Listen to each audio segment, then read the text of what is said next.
Hey, folks, welcome to Free Press Sports with Carlos and Shawn. Carlos, I can't believe the guest we have today. It's you're already starting, and now you're going to take off your helmet and swing at him, probably, right? No. We have to be civil here, Shawn. We are going to be civil, Carlos. We've been trying to get this man by himself. We've had him before with another guest, and it sort of undercut his time, his wisdom, his thoughts. By the way, this is somebody who was, we're going to talk a little bit about social media. We're going to talk a lot about Michigan State, what happened Saturday, the reaction, the fallout. This is somebody who got into a Twitter fight yesterday with somebody that used to wear the Free Press, actually. And I'm sure you remember him, Carlos. But anyway, let's welcome in the great Graham Couch, who's a columnist for the Lansing State Journal, who's here to talk us about the weekend, the fallout, and a little bit later, the Pistons, because Carlos, let's start taking a little bit of reader feedback. We had a request to talk about the Pistons today, not the Lions. They actually specifically said, can you please not talk about the Lions? But you can talk about Aubrey Pleasant if you want in your column.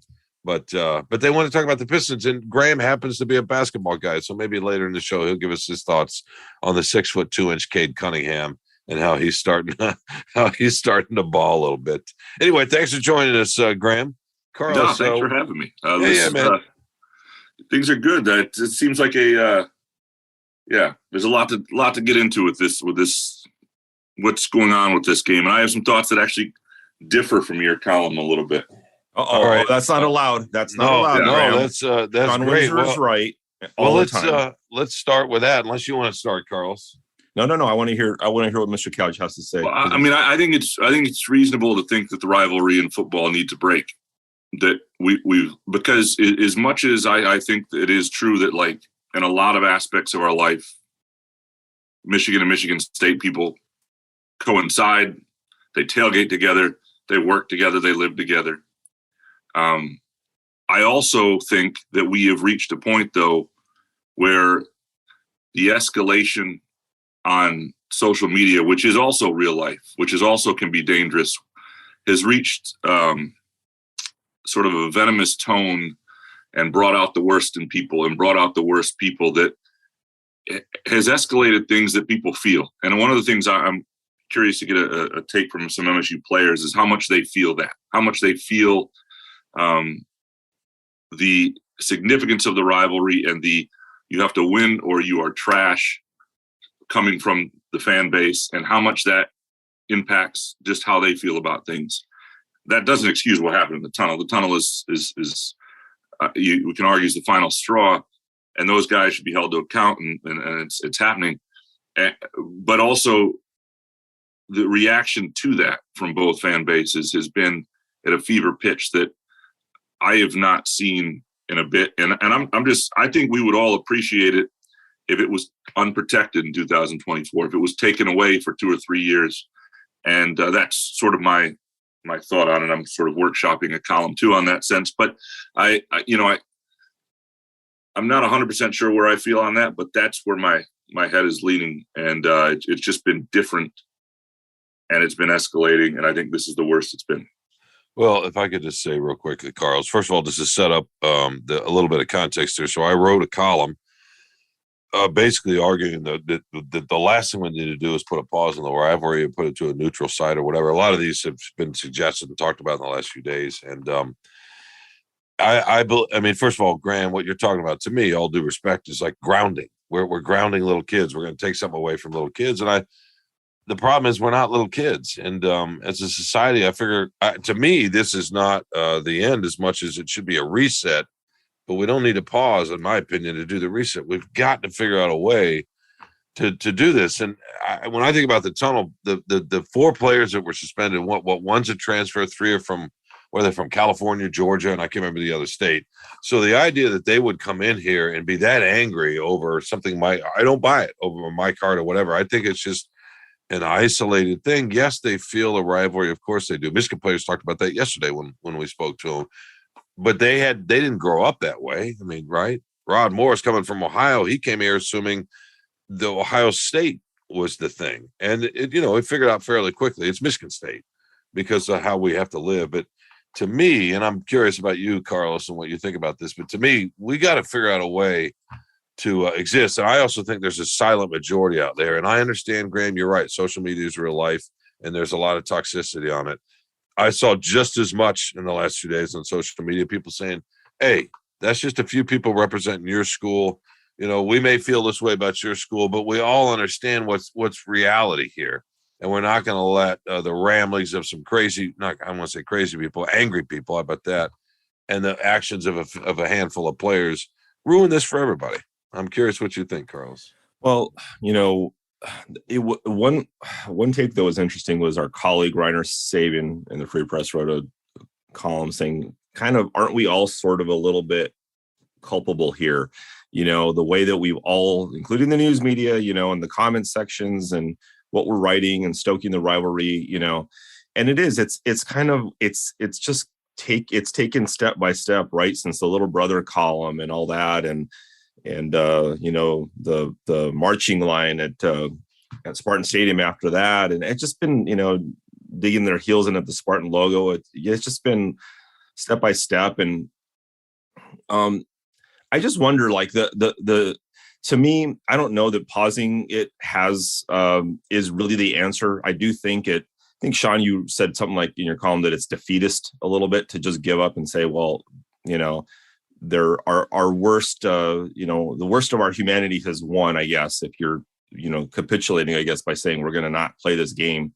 You know, I totally get it, Graham. I mean, I think that's almost a deserving punishment, right? I mean, if you guys can't control yourselves, if you don't know how to, you know, police yourselves, control yourselves, find out how to be civil to each other off the field, you know, maybe it has gone too far. But I do think it's hard. How do you have this rivalry? How do you have any rivalry where the fun part of it is stoking it, you know, of talking smack and all this stuff?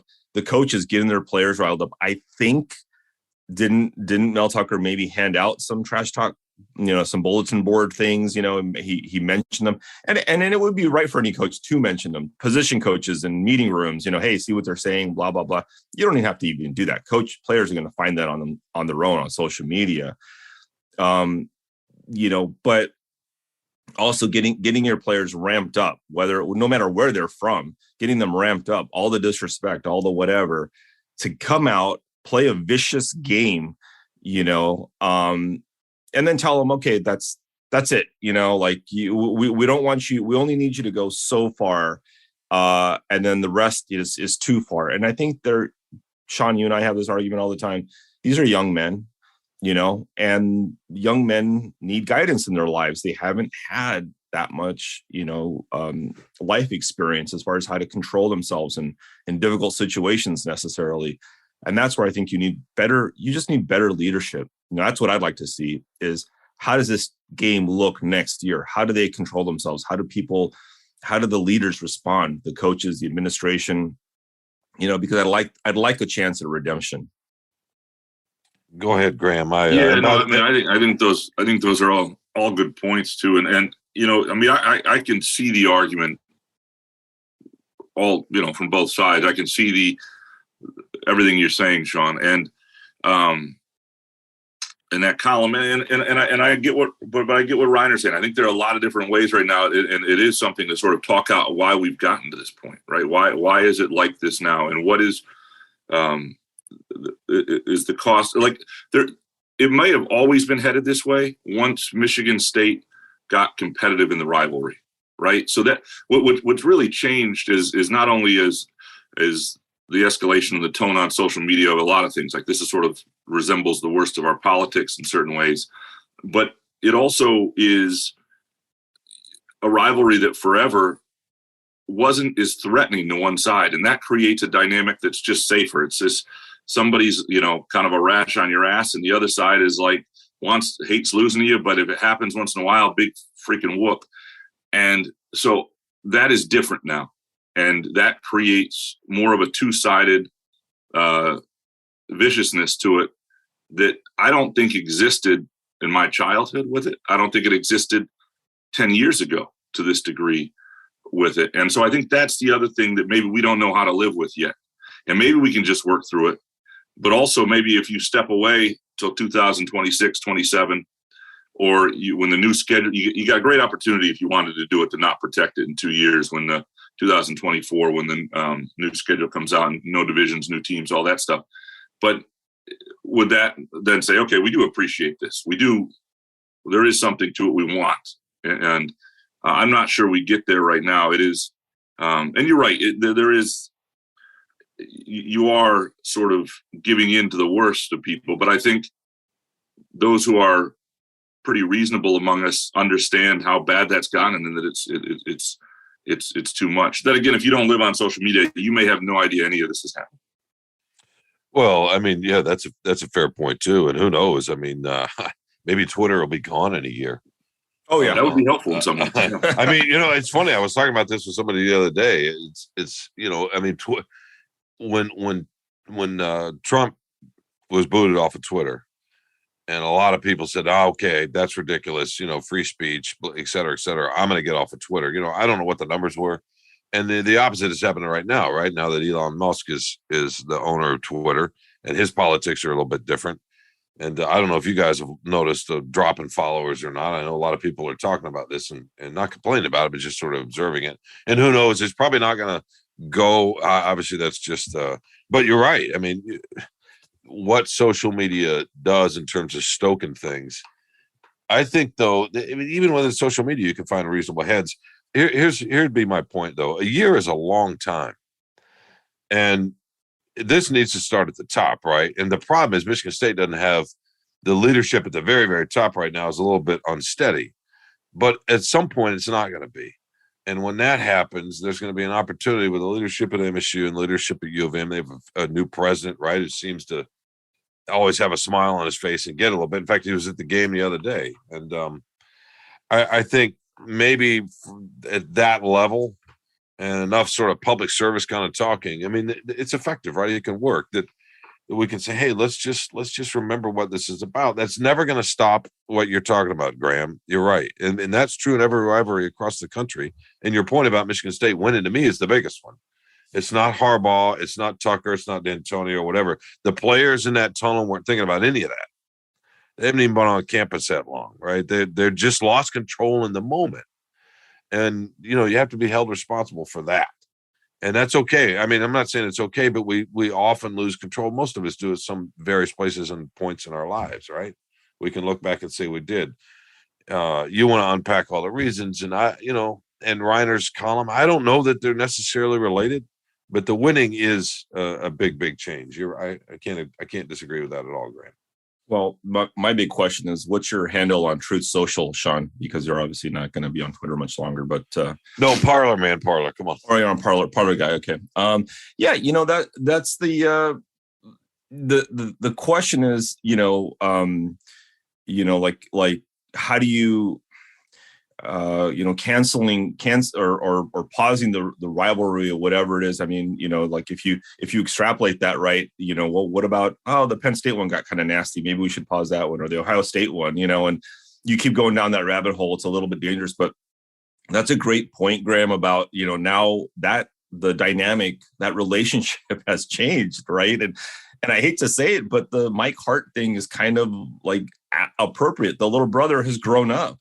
And now the little brother doesn't want to be disrespected, and it's hard to take, right? But that's really where I want to see, how this team responds, because it needs to, maybe that whole idea is, when you grow up, you're not a kid anymore. You're a young man, you're a young adult, but you still don't know how to control yourselves. Maybe the program does need to go through that, the growing pains of this program, but also that within the context of that relationship needs to change, and they need to understand, maybe Michigan will learn something from this. I don't know if they will, because you always have young people coming through both sides of the program. And, we need to, what did Harbaugh say, right? One of the 4 goals was the first one, beating Michigan State. Now it's become, a thing. It's become, an emphasis. So we're going to have to, I really, like Shawn, you're right. It's in a year's time is different. The complication is the lawsuits, right? You know that those lawsuits are going to go after the deep pockets of the university.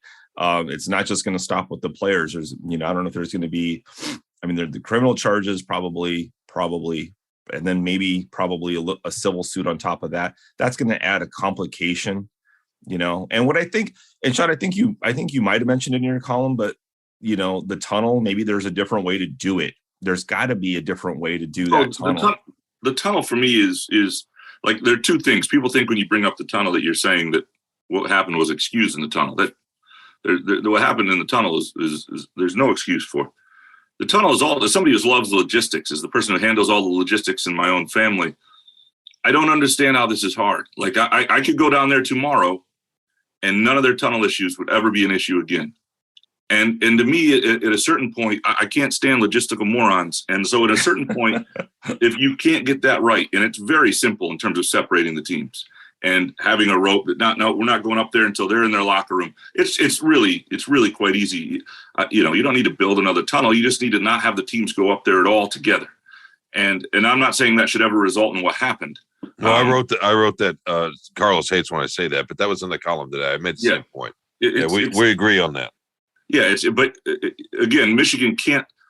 They have to at least critique that procedure and say there's really no reason this should be even allowed or capable of happening if we knew how to handle this sort of thing.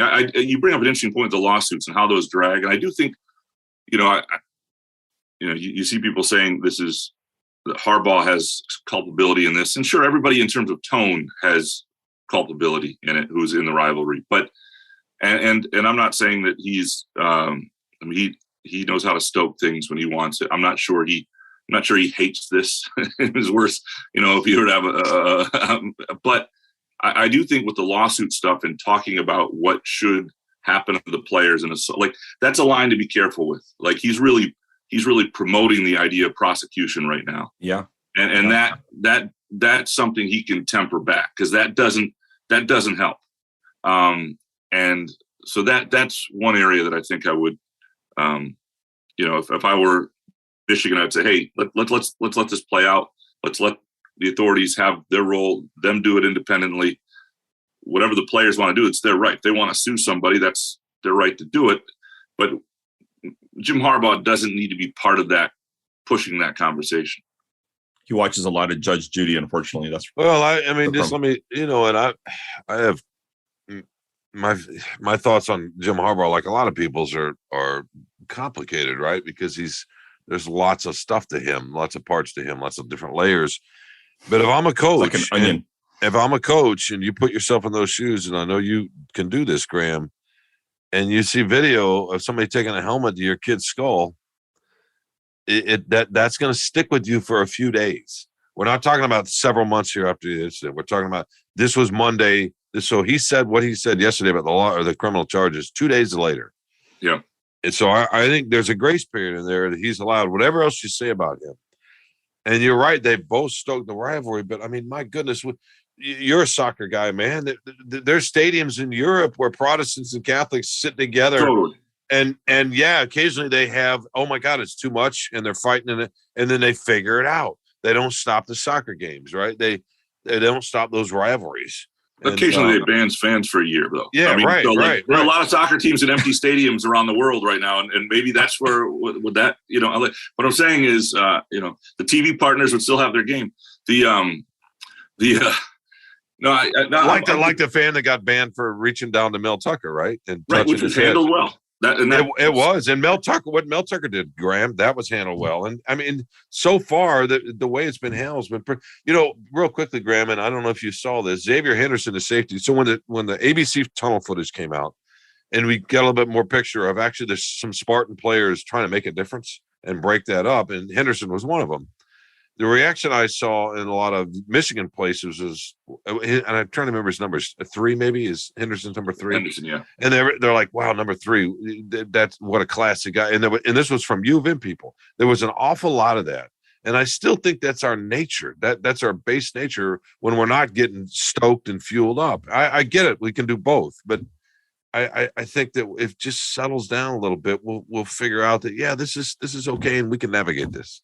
Yeah, maybe. I mean, I don't know that it settles down though. Does it feel like anything settled? I mean, does it feel like, I mean, maybe this is a point where it's a mea culpa and people's and sort of reasonable heads prevail, and the number of people who are in that camp outweighs the other, and it's sort of like, yeah, we're not, that's enough. I do know that this game has a way of really interrupting the season, and probably does for both teams. And the bye week shouldn't happen again. First of all, in the build up, that can play it on a Thursday night. You need 3 days build up, whatever it is. But you don't get 2 weeks into this, and that falls on the schedule makers and the TV partners. They need to understand if there are things a game can't have. If a game can't be at night, I'm not saying it was fine in 2017 at night. I'm just not saying it can't be at night, but I'm just saying whatever variables add to any problems need to be understood. And the one was the bye week that created 2 weeks of build and track. Like usually at least one team is distracted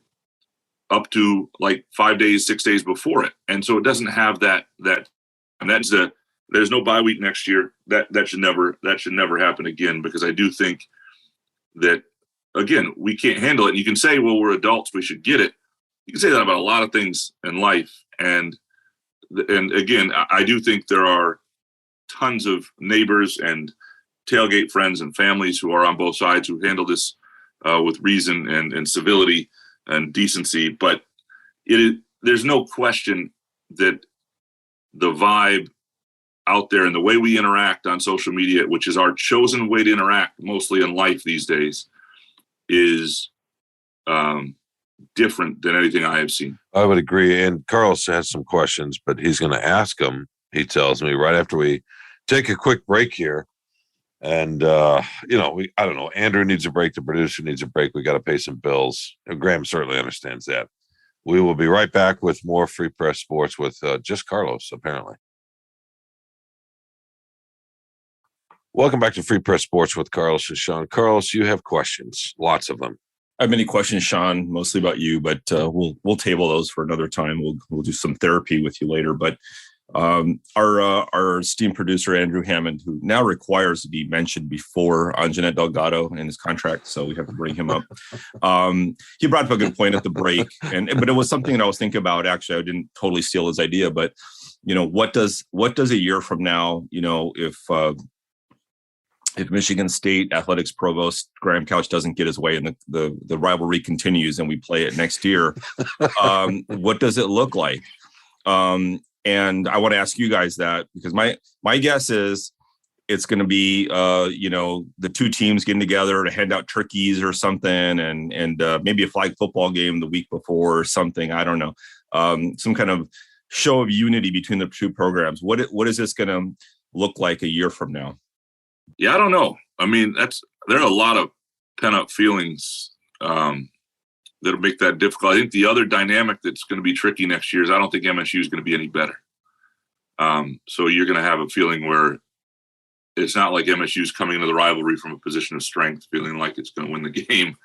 It's going to be, I think, and I don't know what type of team Michigan's going to be next year, but just where the two programs are right now in terms of their rosters, I think Michigan State is at minimum 2 years away from being able to get something in place that resembles that. So I think that creates a challenge. I think they can try to do something ceremonial. They can certainly, I think next year there will be an effort to temp down the rhetoric.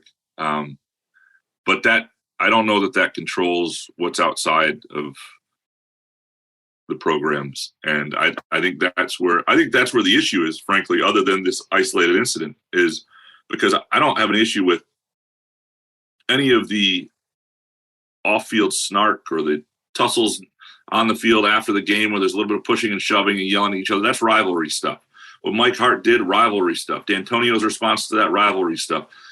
The Joe Bolden steak, dumb as it was when you're not at the better team, rivalry stuff, right? Devin Bush, right? Devin Bush. I thought that was awesome. That was hilarious. That was great. All of that is fine. I think that stuff is part of the fun of it. This rivalry is not fun. It is exhausting. It is venomous. And there may be some people who find fun in it, and it's more fun if you win or whatnot. But like the last 2 weeks leading up to it, I just found very little fun in it. And it used to be a rivalry that, sure, by the time the game came around, you'd be like, okay, just play it. But okay, this is not a play. This is exhausting is the best word about it. Okay, and I get that. And you're getting older, and you get tired more easily, and I understand that, Eeyore. Just let me respectfully, and it's funny because I get called out all the time. Listen, old man. Let me humbly point out. Who still has cartilage in their knee? Huh? Yeah, I do. I have none. Let me just point out that speaking about a year ago, this is how much it can change in a year, right? That's the most fun game in that rivalry in modern times, right? Not only was the game itself, but the anticipation. Remember the buzz in East Lansing? Remember how hard it was to get the traffic alone trying to get in there. Again, the scene I described when I wrote about it was partly based on what happened last year. Now, last year was exponential because both teams were good, and that's part of it. You're talking about the power dynamic on the field. It was fairly equal a year ago, but last year it was a blast. Michigan fans were bummed they lost, but it didn't really matter because they went on and beat Ohio State and whatever, right? I mean, so everybody was kind of happy last year in a way, maybe not in the immediate aftermath of Michigan fans, but it was at least reasonably respectful. It was a great game with great players, and there was acknowledgement on both sides, of the contest. That was a year ago. I don't remember any of this a year ago, none of it. It's maybe because to your point, Graham, Michigan State has fallen off a little bit. And I would point out to you make a good point about Michigan State. When are they going to be able to compete with Michigan again? That it may not be for a couple of years. We thought that where they are right now, you and I both thought they were there a couple of years ago, right? After the Minnesota game, Michigan went to Minnesota. And who did Michigan State lose to? Rutgers at home? Rutgers, 7 turnovers, awful game. And and I remember and I still get killed for this column today. And I wrote, God, because Harbaugh had won two at that point. And it was starting to look like it was going back to the old Lloyd Carr days where you win, 4 out of every 5. And it was delayed because of the COVID year and then the Kenneth Walker year, right? Can we say it was Kenneth Walker? I mean, right? Look what he's doing in the NFL. So maybe where we thought it was a couple of years ago, maybe that, and I don't know. I'm curious what you think about that. Do you think we're headed to that kind of phase again, how it was in the 90s? It's a good question. And would that settle it down? Well, no, because Michigan State fans have had a taste of something else and couldn't live with themselves, I don't think. And so the sort of the snickering and the smuggery or whatever it is that comes from it comes from the Michigan would I think Michigan State fans would not be able to handle well. That doesn't mean it has to be like, that's fine. If that's where the rivalry is, that doesn't mean it has to be, it doesn't mean just because one side is dominating and one side isn't handling that well, that we shouldn't play the game. That certainly can't be a reason. I do think though, in terms of where the programs are, that is like, that's why this was an important game for Michigan to win emphatically, because it's sort of saying, yes, all this recent history says you've been in control or equaled out the rivalry, but in the here and now, here's where these two programs are, and ours is here, and the other is down here. And I think that is fair. I mean, like Michigan's offensive line looks like an offensive line of 20 years ago now. Like they're controlling the line of scrimmage, and Michigan State is just not there. And D'Antonio at the end, the program, talent wasn't great in the program. They're feeling that right now. And the real question is, to what degree can Mel Tucker remedy that? Can in 3 years, when he's got 3 classes in his playing group that are actual classes and not D'Antonio's last class, and not the COVID class, like, is the talent more even? I don't know. I don't know where that's going. Like, it was a great start this year. We'll see, and we'll get a great idea in December what he's going to be able to do, at least in terms of, prospect rankings and all that sort of stuff. So, but yeah, no, I think in the here and now, it feels like a different rivalry. The question is this the new Michigan year in and year out? And is Michigan State going to remain down? And I have no idea whether that's going to stay either one of those dynamics. But next year, I think it probably will.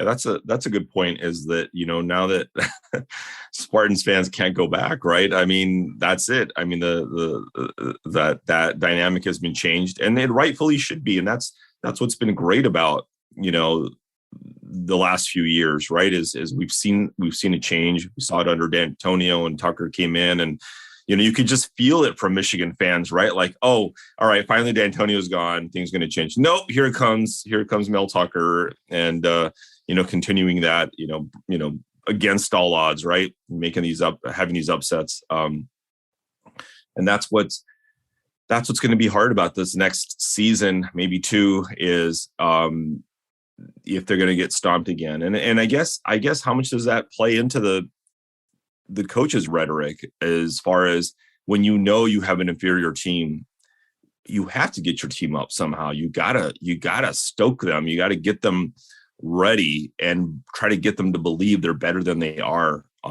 Play above their heads, get them, it's hard to do it. I think in the NFL, it's a little bit different, people getting paid either way, but in college, maybe they're getting paid now too, but it's got to be hard to get them to reach within themselves, and I think Shawn, even though some of the players are not from Michigan necessarily, I think they do have an appreciation for this rivalry. From the minute that they're recruits and everything. So I don't think it takes a lot to get them to understand how much they need to, let's just face it. Everybody, the fans, they all promote a certain amount of hatred, for the other team. So most of it's probably good natured, but depending on where you find, Shawn, if you go on True Social, you probably find different things than if Graham goes on Parlor, and different points of view, right, of how much you hate, and who knows what Elon Musk is going to turn Twitter into and all that. But you kind of gravitate. I think social media is so interesting because you tend to gravitate toward, I think, your proclivity for how you like arguing. Like you find the nasty stuff if you kind of like that flavor. You find the funny cat videos if that's your flavor. It's going to be really interesting to see. I really am fascinated to see what's going to happen next year, and especially being at Spartan Stadium, right? That's the great thing, right? It's the back and forth and how they're going to handle it. And I will say, just this is so far, it's still early in the process, but for the most part, I've really, really been impressed with how both sides have handled it. How the coaches have handled it. The administration for so far, the Big Ten, how they've handled it, and that it didn't extend. It wasn't coaches saying, Coach Harbaugh needs to shut his mouth, and Tucker needs to control his program, and it hasn't gone extended beyond that incident. I don't think we've heard from the official teams, the players, the coaches, administrators, being nasty about, accusing each other about this incident. So I'm glad that at least it hasn't, because if it goes there, that's crossing a different line that is probably only going to further the acrimony on both sides. Graham, I'd like to, I want to get your thoughts on the football side of this with Michigan State and where you think they're headed. And let's put it into this context. As you said earlier, they've gotten a taste, and I agree they've got the taste. But for those that are our age, I still don't think it's embedded in the way that you might think it is. I just don't. It's still basketball up there, right? Fundamentally. I mean, just like it's football here because of Bo, it's basketball up there because of Izzo. And I think, well, here's where I would disagree. But I think just 1 second. There's a certain resignation. It wouldn't take long to get back to that. I think they understand Antonio was a once in a generation kind of thing that had very little to do with selling the Michigan State brand, as much as he tried to change it. And I think people understand that, most people intuitively up there. I really do. It's still not the national brand that Michigan is, and for better and for worse, folks in who are associated with that program understand that. Yeah, first of all, I don't think Michigan State's a basketball school at all. Well, two things I take offense to. Our age is a comment, by the way. Our age. I don't know what that is. You go to the games. You see how easily that's. How shocked were you and I how full it was at the opening night, right? We were. No, you weren't there. You had COVID.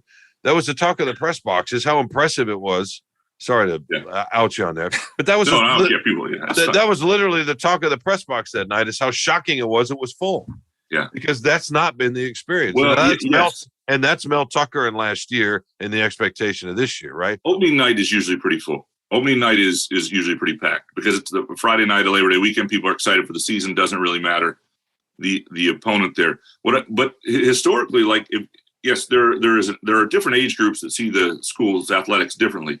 If you are under 35 years old, you might see it as truly a basketball school. If you are over 45, the pre-Izzo history when it was an NIT, a couple NITs every 4 years, right? So even there is I think an uncertainty and an uneasiness about how stable things are for the end of time. And I don't think, like when I say something's a football or basketball school, to me it is about what stirs your soul. And I'm going to tell you right now that school, even fans don't even understand it, because in parts of basketball season, I'll put that poll out all the time just to see how it's changing. They think they're a basketball school. They don't even understand the question. It is not who wins most. It is what stirs your soul. It is what crushes you when it doesn't go well. It is, and that is evenly divided, or not divided is the wrong word. It is as balanced a school as I've ever seen in terms of football, basketball. But it leans a little football, and Izzo will say that as well. And they're lucky it leans the way it does. I mean, there are very few schools that get to, when things go wrong in football, just turn the page and care just as much, right? I mean, if you're at Notre Dame and the football season goes south, even if you've got a good basketball team, you're waiting 10 months before you feel anything.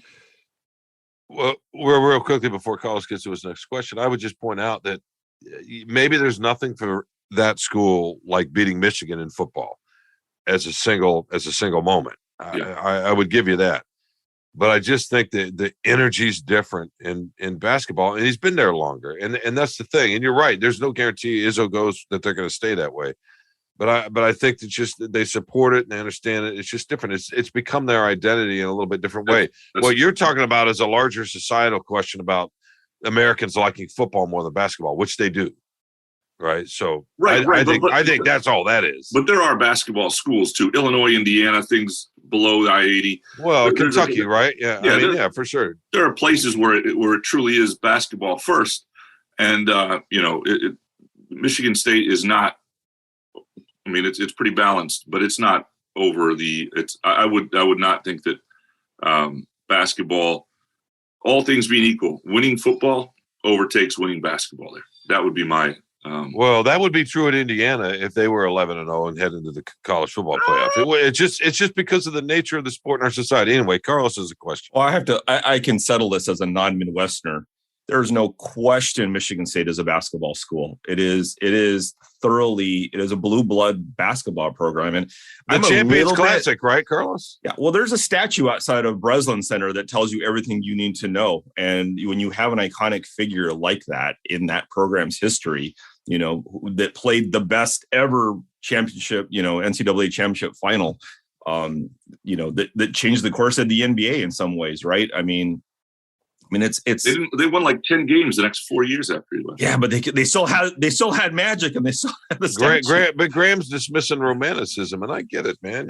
He's a logistics guy, Shawn. And I don't understand. He doesn't like the emotional, because he peddles edibles. And I would think there'd be a little bit more romanticism going on there. Anyway, go ahead, Carlos. Listen, the first time, the first time I went to Spartan Stadium, and the first time I went to Breslin, and yes, granted, it was in the 2000s, after Izzo won the title and everything. But I tell people, I mean, one of the greatest venues, if you have to go to a sports event in Michigan, one of them is Breslin Center. No question. With almost any opponent. I mean, that place is hopping. It's just a wonderful place. I know Graham's not good. I already see the look on his face. He's not happy with where he has to sit, probably. No, I'm good with that. But Shawn doesn't attend the Texas Southern game in December usually. So he doesn't. No, but I what are you talking about? We met when I was with the team for 2 winters. I was at all those games. That's true. Yeah, I mean, because you had to be. Now as a columnist, you pick and choose. No, but the point is, I've been to those games and seen that experience. And Carlos is right. And Carlos is coming from a national perspective. Nationally, there's no question it's a basketball school. But we're not talking about right? That's different, right? Yeah. Like Michigan basketball nationally is a huge deal. In this state, it's number 8 out of the 8 teams, right? You'd argue. So like there are places where what you perceive nationally isn't what you really are. And I mean, Michigan. I mean, the Fab Five changed who Michigan is as a basketball school forever, and they've always had that appeal. I think if you went to LA, Michigan basketball is a big deal still there. No, I don't think it's not. No, well, maybe not. Well, I would argue, Graham, though, that you can't. Those two are not. The Lakers aren't really that big of a deal. That's true. LA's the wrong place. You found a random 8-year-old in Phoenix, maybe. But those two things, Graham, aren't necessarily not attached to the other. In other words, Michigan State folks understand how they're perceived nationally, and that starts to seep into how you think of yourself. So they are related, right? The question of identity. There's no question they're related. Identity is an important word because there is. I do think that the winning has fed a self-esteem. It's given them something that they want as an identity. Like, Michigan State hockey, when I was growing up in Lansing, I never went to a game. I mean, you couldn't get a ticket in this town. We didn't have connections like that. We weren't big hockey people, but it was like, that was the hottest ticket in town. And it was the hottest ticket in town during basketball season because that was the sport that Michigan State beat Michigan, could win national titles. And it had not just the hockey fan, it had the general fan was a place it could latch onto, and it could say, this is where we win. That was, and basketball is taken over that. And that's why, like, MSU hockey could win all at once. It'll never have that back again as long as basketball is where it is. And because I do think you're right, it does, from a self-esteem perspective, from an identity perspective, that is where Michigan State fans have found themselves. I do believe in terms of a stirring the soul and what they would like. The question would be if you had to trade one for the other and you could only win in one and you could win big in one, what would it be? And I think deep down you would find more would say football. And that would be true in every city in America that had that had an NFL team and a baseball team or a hockey team or a basketball team or whatever. I mean, that's just who it's we not are. every college though.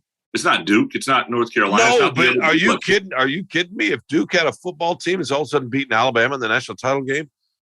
Oh, come on, you think man! They would trade their basketball team for that? Absolutely, they would, because there are more people that fundamentally like football and relate to football. It's just different, for better and for worse. That's our sport, right? I mean, you know what I mean? It's how we're viewed around the world to some degree in the sporting scene, along with the NBA, because that's the other sport that people in baseball, which everybody finds boring. Sorry, Carlos. I'm saying outside of there's a reason it's not played.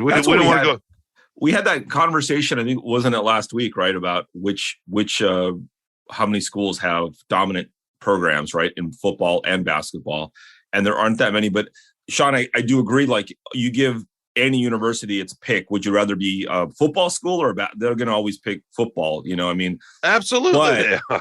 But I don't agree with some of the true blue bloods, right? Like Duke. I mean, my brother-in-law works for Duke. I've spent a lot of time down there. That whole, Krzyzewskiville and all that. They're not letting that go, and they know even if they got good for a little while, unless Duke becomes a national football power somehow, well, that's my point. Going to happen, but they would never let go of that. The universities, I think the universities know this, right, Graham? I mean, they know, hey, man, let's lean into this as much as it's not feasible, right, Carlos? It's not feasible at Duke, but I'm saying in a fantasy world, if it actually were, of course they pick football. They would, but yeah, I mean, they would. Most schools know who they are. I mean, Graham, what do you think? I mean, how strong is that? Is the push in East Lansing for, the Michigan State basketball games? I mean, it seems like it's, they really focus on promoting that, right? Yeah. I mean, but there are a lot of empty seats at a lot of games still. Really? I mean, and some of that's coming out of a pandemic. It's been a little worse than it was a few years ago, but it's, you're trying to fill 14,000. There are more games. It's just different than it is at MSU with football. I think the Mel Tucker contract, the fear of regret there, of having something happen like Saban or whatever, is really telling of what is wanted. And I also think people think right now Mel Tucker's overpaid, or should have they done this contract? They're so lucky they did the contract, because can you imagine the next poor sap who had this job if Mel Tucker was at some other gig right now and he was viewed as like the Lord of all creation, and this new guy comes in with this roster and is just losing. Like, that would have been the absolute nightmare, because that guy would have zero traction, had almost no chance. Instead, you get a better dose of reality, and whether he can do it or not, we'll see. But I think, Shawn and I just disagree on this. And I think hoops is right there. I think it's 50-50 at Michigan State, but I think it's a smidge football. And I don't think that's everywhere in the country. I think there are a dozen of the Power Five. I mean, mid-majors are different, right? You have different cultures, different places, but certainly because you go down to like Southern Illinois, that is basketball. I mean, they play 1AA football, but that is a basketball haven. That whole area of the country, the schools that are south of I-80 in Illinois into Kentucky, and for the most part, those are places where the head or the heart is basketball. And the Pacers are nowhere near as popular as the Colts, right? I mean, it's just, and that's in Southern Indiana. By the way, that's a football thing, but the Hoosiers, though, I'll tell you what. But that's my point. It's always about, and I'm a Hoosier. My mother was a Hoosier, whatever. I love basketball. I'm not sure a Texan. No, my dad was a Texan. It's like when you're Jewish, you go with where your mother is. My dad was a Texan. My mom was a Hoosier. In any case, but that's the point, Graham. It's always football, and I get it. The football moves the needle more at state. Ultimately, if they're in the Rose Bowl and the whole school's flying out to Carl's home to take over Pasadena. Carl's isn't quite from Pasadena; it's a little south of there, but. But anyway, I didn't grow up in the Swingers movie. Yeah, sorry. no, but you're right. Hey, Graham, but we want to bring you back for one more segment. This is such a big topic, and we need to talk a little bit more. I think we can go a little bit longer. Sorry, Anjanette. It's just the way it's going to have to be. I definitely want to bring back a break, Graham to talk about his. Graham needs to talk about he's how much of a football school Michigan State is. Well, he wrote a basketball column today, so we need to get that was well timed, wasn't it? No, but no, we want to, because I want to get your thoughts a little bit on Michigan football, and then let's get into the Pistons just for a second, because we did have a request to talk about that, and all of a sudden they're kind of fun. We're taking requests? Yeah, okay. We need to start doing it. Let's take one more quick break. We'll come back with a little bit of a shorter segment before we get to the favorite thing. And, Anjanette, sorry, you're just going to have to live with a little bit of longer pocket. Anjanette, sorry. I'm double sorry. Come on, Carlos. It's just how it goes. Like double dribbling. Yeah. Like Cade. Or traveling. Yeah, no, he doesn't double dribble. But you don't even know what a double dribble is, and we'll figure that out when we come back. All right. We'll be right back with more Free Press Sports with Carlos and Shawn. Hello, I'm Phil Friend, the host and producer of Spartan Speak, a podcast collaboration between the Detroit Free Press and Lansing State Journal focusing on Michigan State sports. Each week, I'm joined by the OGs of the MSU podcasting game, Freak beat writer Chris Laurie and LSJ sports columnist Graham Couch, as we discuss and dissect the latest sports news coming out of East Lansing. Not only is Spartan Speak one of, if not the longest-running MSU sports podcasts out there, you won't find a show with two people as clued into the Spartans as Chris and Graham, each of whom have spent a decade-plus covering MSU and bring years of institutional knowledge and insight to the podcast. And once in a while, they'll let me throw out a take as well. Along with discussing the latest news, we'll break down the Spartans' last game on the hardwood and the gridiron. What went right? What went wrong? Jet sweep. Again? For both Mel Tucker and Tom Izzo, get you ready for the next game, make predictions, and so much more. We can also guarantee at least one reference to Kyle Mizzou every podcast. So if you haven't already, download, subscribe, and listen to Spartan Speak on Apple Podcasts, Spotify, Google Podcasts, or on your podcast app of choice. Welcome back to Free Press Sports with Carlos and Shawn. Carlos, we probably ought to wrap this up at some point, but Graham has more things to say. It's his time. And Couch is on fire. It is his time. He was made for this moment. We're lucky he's in the company. By the way, have we mentioned that he's part of the family, the Gannett family here? We've said one that, big right? family, yeah. Of course, who doesn't know the Lansing State Journal isn't part of the same family as the Free Press? Of course. Yeah, we're colleagues. We're not just good buds. I think he's wearing a Lansing Lugnuts hat though. Like it's and that he's had enough of like the Detroit area. I think that's really what upset him. Is what time did you get home on Sunday morning, Graham? About 3, but I saw it right after that. So yeah. And where were you, by the way, Saturday afternoon? I was at your place. I had an unbelievable meal. It was a great cookout, and it was fantastic. As you and I said, if we could have stayed at in your den area there instead of going to the game, I think we would have done it. Oh, Shawn. Yeah, Shawn didn't fake an illness again and stay home and write from watching TV. No, that was that was when sometimes we get told by our people up above that we can't go certain places these days, right? We don't need to talk about that. I don't know. Maybe Graham does want to. By the way, just one thing, just so the listener understands this, is people don't. As a journalist, when I'm home and I'm watching this, and I'm like watching our website freep.com or lsj.com, and I'm seeing all this stuff unfold. My first thought is always the poor writers and editors, Andrew Hammond, who have to deal with this until God knows when, as it's unfolding. And as you know, in the fog of war, everything's going on. Nobody knows what's going on. What new video is surfacing? Who was involved? I was like, these guys are not going to get to their houses or whatever until like 4 a.m, and they're not going to sleep until 6 probably.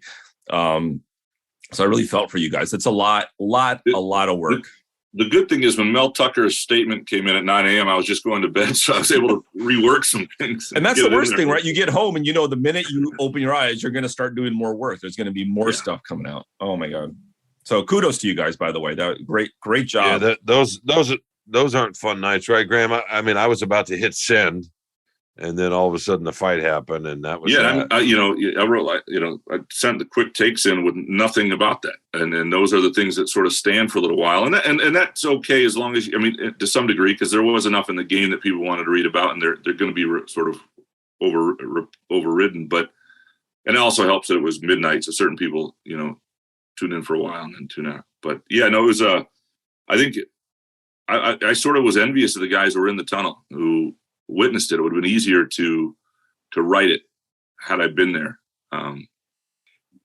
Matt Charbonneau, who covers the Spartans for the Detroit News, and we probably shouldn't. You know what? We're going to bleep that out. No, I'm sorry. We're human beings. We're talking about Michigan State trying to figure out how to get along. Well, the Free Press and the news needs to figure out how to get along. And we're just going to say about Matt, first of all, and give him credit because he's the one that took the video.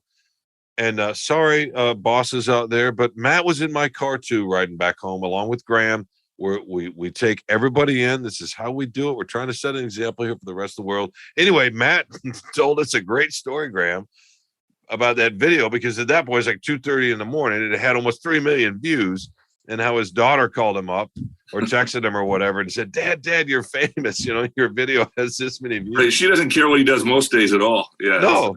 Yeah. So I thought that was great. All right, before we get to Pistons real quick, and because we got to honor our listeners' requests, tell us what, and Carlos has a question too, but tell us, Graham, what do you think where this program's headed the next few years? Because there was so much hope a year ago. Yeah. Now there's the opposite. So where is it, right? So there are two ways to look at it. One is that like what happened Saturday doesn't really change anything. It was expected to be a Michigan win. They won. And if anything, I thought Michigan State in certain ways was more competitive than I thought they might be.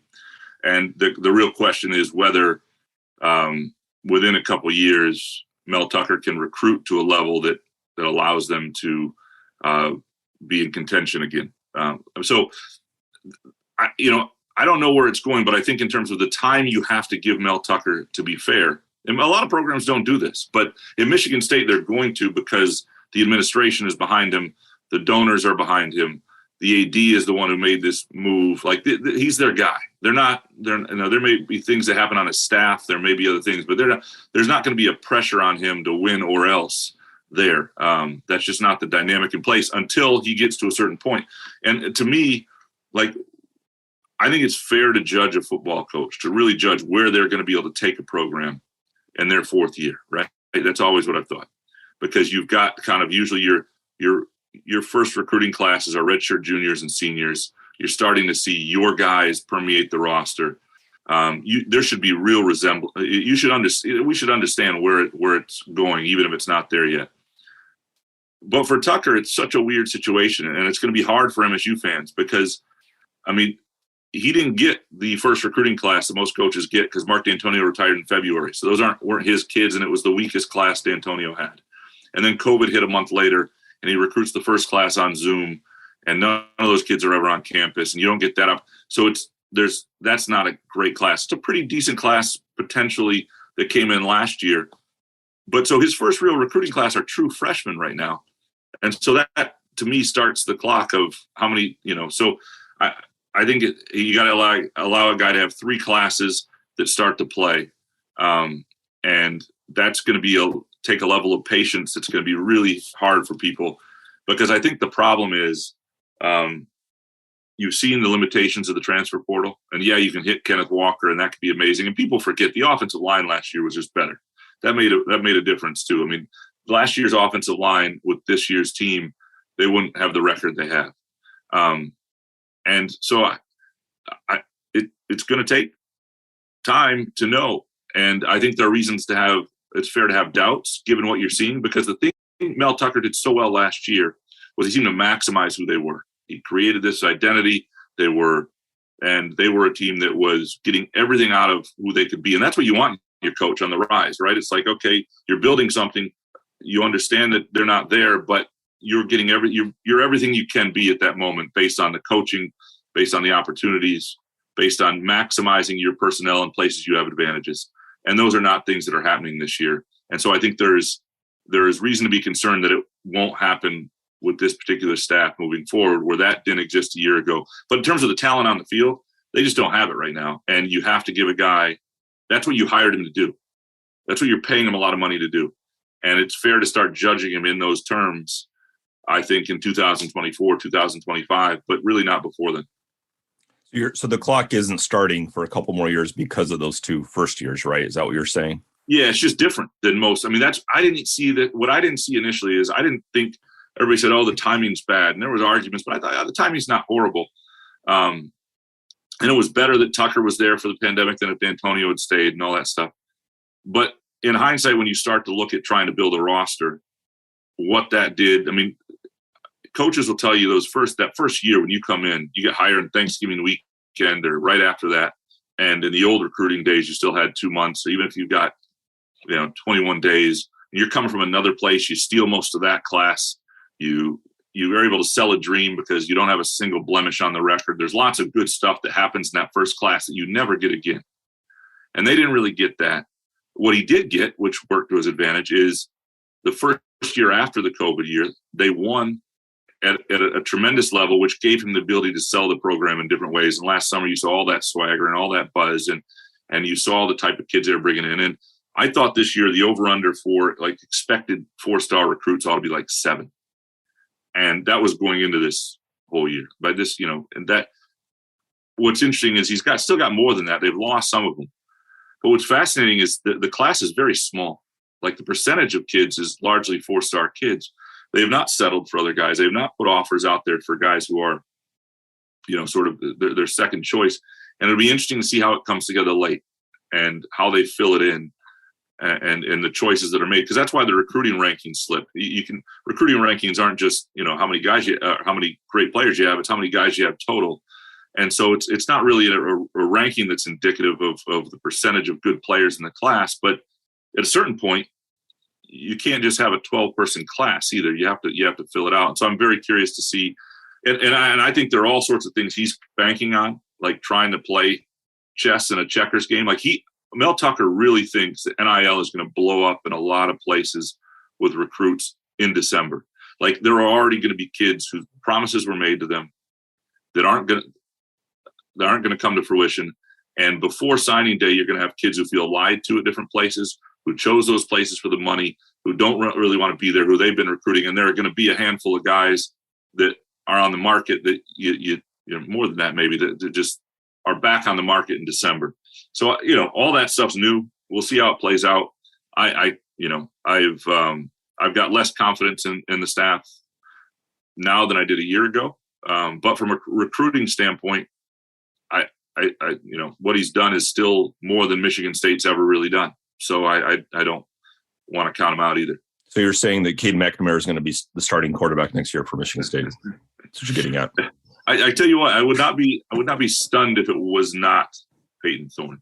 I don't know where that'll go, but that stuff's interesting, and how you balance quarterbacks too, right? I would hate to be a coach in this day and age where you're trying to keep a quarterback room decent without having all of them transfer out, and but make sure you play the best one. Yeah.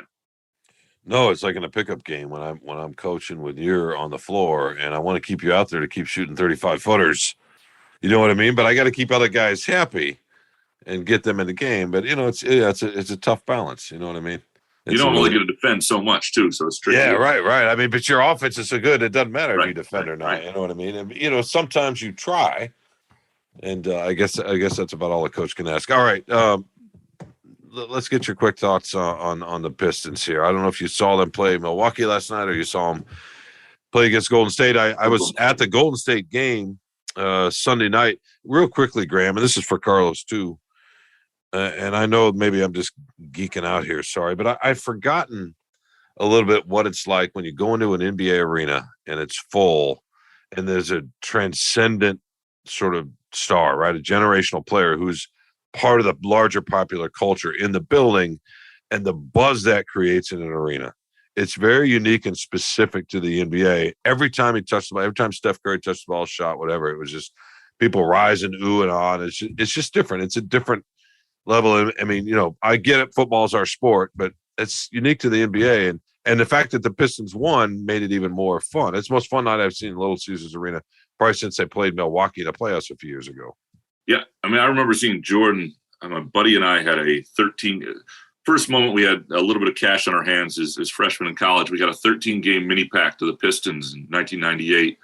Real, the first of many questionable financial decisions. And it's all the Bison Dele team and, team that didn't go anywhere. But Jordan's final run with the Bulls was that year, and that was one of the tickets. And that game, I mean, I still remember that game and the way that building felt at the Palace, having him in the arena. And, it was, I can imagine it's the same thing. Yeah, no, it's very similar because I remember, I saw Jordan play as a rookie in San Antonio. I drove down with buddies from Austin. You were not the same age. You drove to see Jordan play as a rookie. I was in a car seat when Jordan was a rookie. Well, he was playing the Artis Gilmore Spurs in San Antonio, and I was living in Austin, and it was 84, and he was a freshman in the butt. Anyway, we don't want to go down that road. But, it was fun. So real quickly, and I know Carlos has a basketball question here too. Graham, do you see a team that can at least be a little bit entertaining this year? I mean, obviously they're going to lose. They're going to lose more than they win. But they came out of the gate a little bit slow. They were unsure. The chemistry wasn't quite there, and it looked like they weren't trying, even though they were. Basketball can be like that. But they're really getting after it the last few games, and they've become kind of fun. They are fun, and what makes them more fun, though, and I think more fun than how they play, and I think that having the Ivy Cade backcourt is fun to watch. Jalen Durant. I mean, but what makes it more fun is when I think most fans can stand watching a losing team if they feel like the pieces for the eventual winning are on the roster. Like, there's nothing worse than watching a team and going, not only can this team not win, but none of these guys are going to be around when they do. That's true. And so and that's where it's been with the Tigers at times, and late in the Stan Van Gundy era, it was like, this is it's why I believe it's the worst thing to be is like a team that's ceiling is a 4 or 5 seed, because like the New York Knicks are further than anybody from a title because they don't even realize it yet. Then they have to lose. Then they have to tear it down. Then they have to start over. That's like a decade. They don't even know it. Everybody who's worse is in a better shape than the Knicks. But so the Pistons have what you want. They have you got a savvy GM in terms of what everybody thinks, and I think that's right. Somebody who's made some really shrewd and good moves and revamped the roster quickly. So you have somebody that people believe in making decisions, and then you have a roster full of young guys that you don't know what a lot of these guys are going to become yet, but there's a pretty good chance that several of them are going to be good NBA players. And, and then and so that alone makes it entertaining. I like I like some of the roster construction. Like I love the idea of Ivy and Cade together because Cade is a very cerebral player. Ivy is otherworldly athletic. And I think that's good for Jaden Ivey to have Cade next to him and what those two potentially can be. Duran is just fun to watch, and you have him and Stewart are so different. So there are obviously certain guys will develop. Not everybody will be there, but on a nightly basis, to get to see different guys who you think are going to be a part of things just makes it fun. Yeah, that's definitely true. When you not only when you have a little bit of hope, but there's like this group that you can see is kind of growing up at the same time, and you can maybe. I mean, this is. I hate to use this team as an example, but a long time ago, right, when the Lions had Calvin and Stafford, at the beginning of their careers, that's what people thought was going to happen. And of course it did happen. They won several Super Bowls together, right? But that is the hope. And even though they weren't good at the time, it was like, wait, this can be the start of something. And I think that's all fans really can hope for and expect. You don't know what's going to happen. You don't know, what the future is, what pieces are going to be added, or if it's not going to work, or there's, whatever, there's going to be some dysfunction down the road. But hope is a powerful thing in sports. And when you're a fan base that has hope, you can deal with some stuff. You can deal with some losing. That's what Shawn Windsor's built a career in writing about hope. So yeah, well, it's definitely a great thing. It's just build a career in writing about reality, because that's our business, and that's what people want, and that's just kind of where we're at. I just try to tap into the actual world out there, Carlos. It might be interesting if you ever did, but look, you've. I'm not 70 years old like you and Graham. Okay, you built wisdom. You built a career and staying in your own little bubble, and that's fine for you. That's good for you. Chef Boyardee. That's really awesome. Hey, Graham, before you let you go, and we're putting you on the spot here a little bit. Sorry, but you're good at this. We finish our show with what do we call it, Carlos? My favorite thing. My favorite thing was Shawn I say my favorite thing, and Shawn just says, yeah, what you said. All right, we're done. Yeah. He doesn't like it. He calls me the curmudgeon, but I'm the one who has the favorite thing every week. Okay. All right, here are the ground rules. And I think I was just going to upset our sound editors because I was tapping. Pounding? No, I wasn't pounding. I was tapping something on the desk.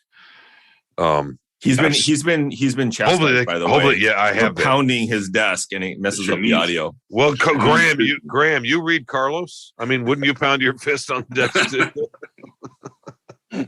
I mean, come on. It's a very reasonable subscription. I don't know why he wouldn't. Yeah, right. In any case, so here's a quick ground rules, Graham. So it's called My Favorite Thing, and really what it is something that you really enjoyed, a moment, whatever. It could be anything over the course of the last week.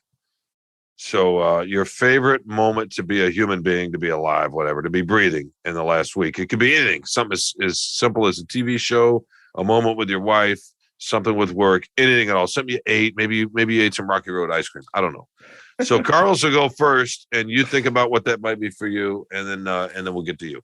My favorite thing is that on Halloween night, Shawn, as you know, we're empty nesters now. So we didn't have anything to do, and we always do hand out candy no matter what, and when you have teenagers, it doesn't matter anyway. They don't help. So we've kind of been used to it, but we got invited over a good friend's house, and they're just about empty nesters. So we were like, you know what?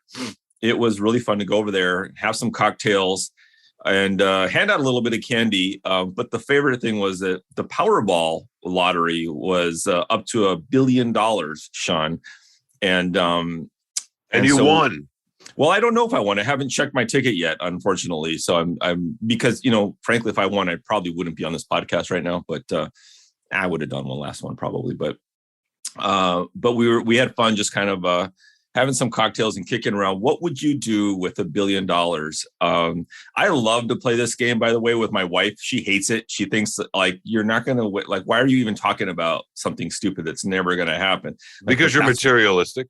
I'm materialistic, and and I would definitely contribute to the Shawn Windsor Humanitarian Fund. That would be the first thing that I, throw some money at. But the funny part was, I think my first thing was, I think I would buy an island or something, or move away. I'd be on some tropical paradise the minute that I won that money. Of course, I'd give a lot of it to charity and stuff, for sure, for tax purposes. But of course, the funny thing was, between all four of us, nobody in the group, their little dream plan had nothing to do with anybody, with their partner. It was just like everybody had their individual dream of, well, I would move here. I'd go to New York and have an apartment on Park Avenue, or whatever. Well, I'd go to Hawaii. And so it's funny how we've never really considered our spouses in our dream scenario. But it was fun. So what you're saying is that we have no hope for the Michigan State rivalry because by our natures we're selfish people, and there's no way of coming together. Is that what you're saying? Is that what you're absolutely right. And then,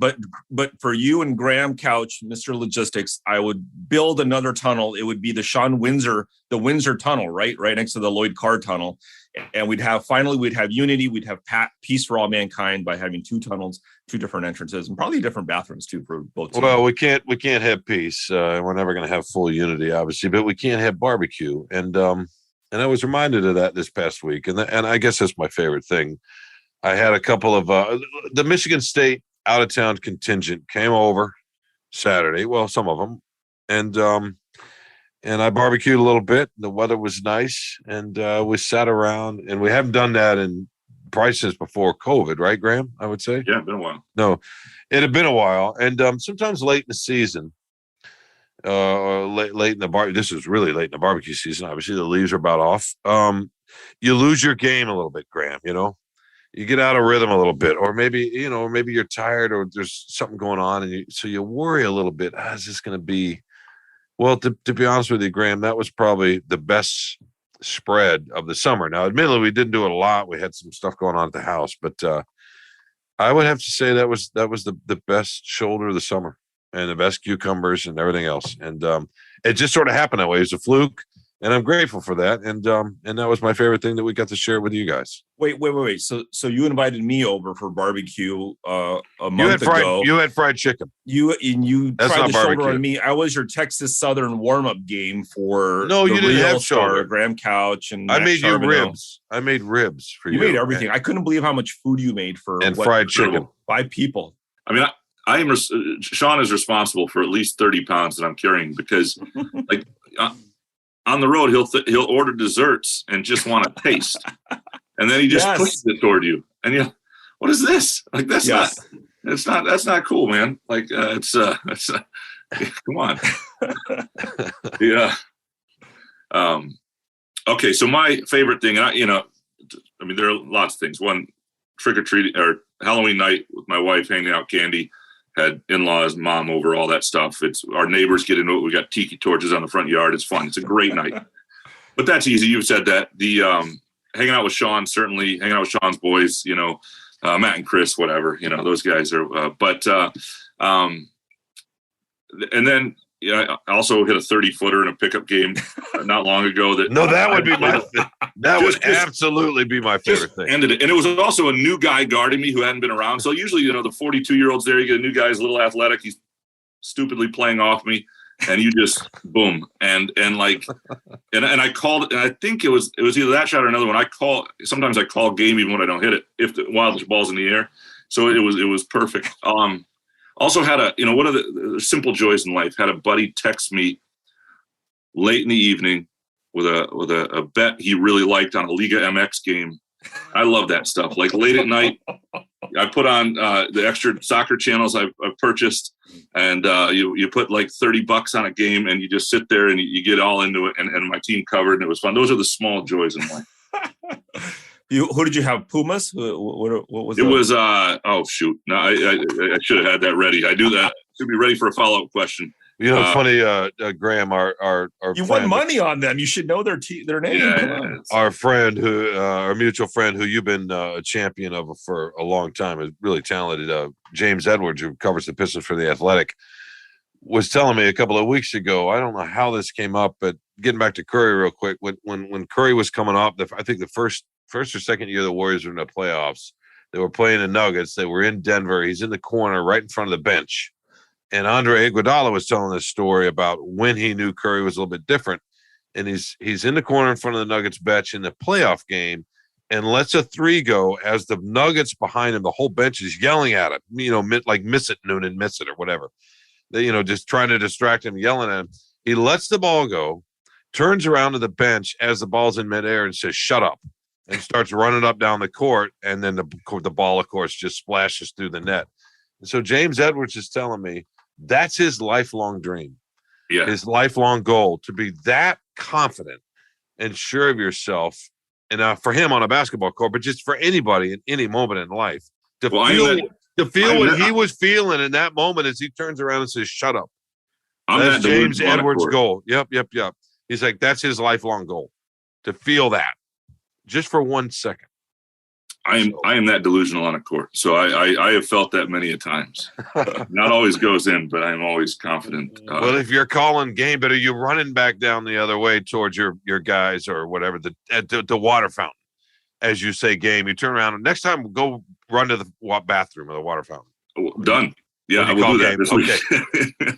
Release a shot, call game, and turn around and sprint off the court and see what that's like. I think that would be great. All right. Carlos, anything else before we wrap up with this show? We don't want to get in too much trouble with our bosses here. No. If you play golf with me, you'll see that Steph Curry confidence from me. So one of these days. So you hit the shot and then you start talking. I swing the putter on the 20-footer and I walk away. I don't even look. I just listen for the little rattle in the cup. That is awesome. That's awesome. I can see you doing that. Yeah. But I would not. It's golf. It's the white man sport. So you would never call it cool, would you, Shawn? You would refuse. No, it's no, you're right. It's not cool. Unless Tiger does it. No, Tiger kind of made it. Tiger kind of made it cool for a while. Is golf cool, Graham? I think it's cool. Yeah, golf is. It's fun. I mean, it can be fun. Yeah, it's difficult. It's exceedingly difficult. Cool is a strong word. Yeah. Yeah. In any case, I'd love the idea of you walking off after you've hit the putt, Carlos. That's a fun image. All right, Carlos. Let's wrap this up. Graham's got places to be. We have places to be. Our our producer Andrew Hammond has had enough of us also, and we need to thank him because with this podcast does not happen without him. We need to thank Kirkland Crawford and Anjanette Delgado, co-executive producers, and our executive editor, Peter Batia. We should just say he's our editor. We want to thank you, the listener, for joining us and taking some time. You can find the Free Press Sports with Carlos and Shawn wherever you find your favorite podcasts. It's Spotify, Apple. Graham Couch may be starting his own platform. So whenever that happens, we'll let you know, and you can find it there. In any case, Graham, thanks again for joining us. It's been enlightening. Thanks for spreading your wisdom. And we will get you on down the road. Until next week, we will talk to you soon. 'Cause every time that we gather, we got all